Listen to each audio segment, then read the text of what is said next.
बेनीपट्टी में बीजेपी के दो बड़े नेता विधायक विनोद नारायण झा और एमएलसी घनश्याम ठाकुर की लड़ाई बेनीपट्टी की जनता को आप साफ तरीके से दिखाई देने लगी है। जी हां, पहले ये लड़ाई अंदरूनी हुआ करती थी, चोरी छुपे हुआ करती थी, लेकिन अब ये लड़ाई बेनीपट्टी की जनता साफ तरीके से अपनी खुली खुली आंखों से देख सकती है।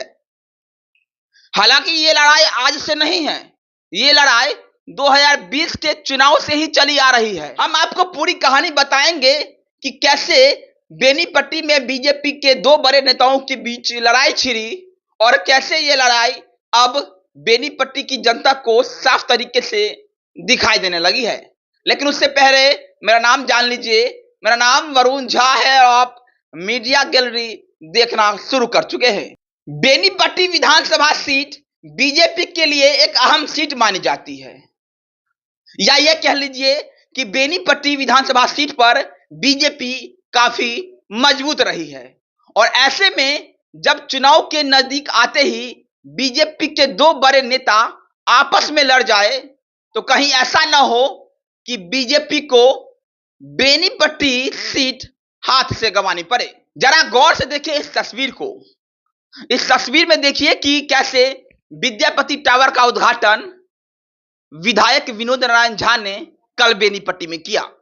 हालांकि ये विधायक ऐच्छिक कोष से बनाया गया विद्यापति टावर है और इसका उद्घाटन तो विधायक जी ही करेंगे, लेकिन इस कार्यक्रम में बेनीपट्टी बीजेपी के कई नेता नदारद रहे, गायब दिखाई दिए। क्या उन्हें कार्यक्रम में इनवाइट नहीं किया गया था? अगर ऐसा है तो फिर हम ये कह सकते हैं कि बेनीपट्टी में बीजेपी के नेता आपस में ही लड़ रहे हैं। बीजेपी नेताओं के बीच सब कुछ ऑल इज वेल नहीं है। जी हां, ये तस्वीर अपने आप में ये बताने के लिए काफी है कि बेनीपट्टी में बीजेपी नेताओं के बीच सब कुछ ऑल इज वेल नहीं है। अगर होता तो यहां पर बिहार विधान परिषद के सदस्य जो बेनीपट्टी से ताल्लुकात रखते हैं, घनश्याम ठाकुर को इस कार्यक्रम में बुलाया जाता। इस कार्यक्रम में और भी दूसरे नेता जैसे बी झा मृणाल हैं, बेनीपट्टी का बेटा है, बेनीपट्टी में एक्टिव रहते हैं, उनको बुलाया जाता। बेनीपट्टी की और भी कई नेता हैं जिनको इस कार्यक्रम में निमंत्रण नहीं दिया गया और लोगों ने कहा कि यह कार्यक्रम विधायक जी का पर्सनल कार्यक्रम था। अगर पर्सनल कार्यक्रम था तो फिर इसको पॉलिटिकल एजेंडा क्यों बनाया गया? क्यों पीछे तस्वीर लगाई गई तमाम नेताओं की और उस तस्वीर से बेनीपट्टी के कई नेता गायब दिखाई दिए?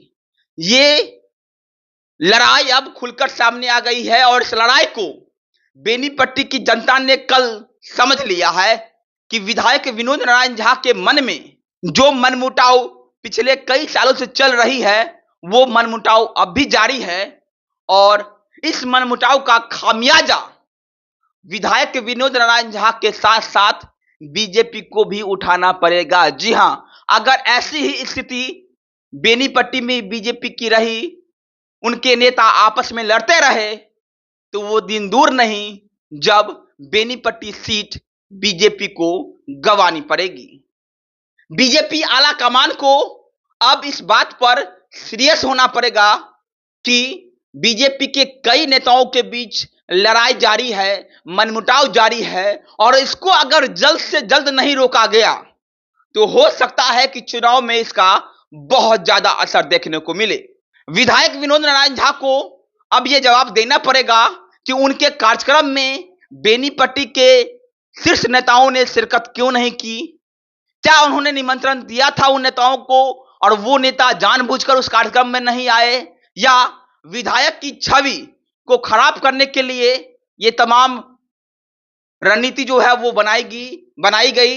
ये भी एक बहुत बड़ा सवाल है। और कहा जा रहा था कि इस कार्यक्रम में 3000 से ज्यादा लोग शामिल होंगे। जी हां, लेकिन आप इस तस्वीर को गौर से देखिए। विधायक विनोद नारायण झा के कार्यक्रम में मुश्किल से 1000 लोग भी जुट पाए होंगे।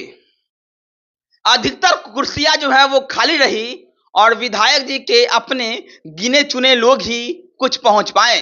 विधायक विनोद नारायण झा की स्थिति बेनीपट्टी में ठीक नहीं है।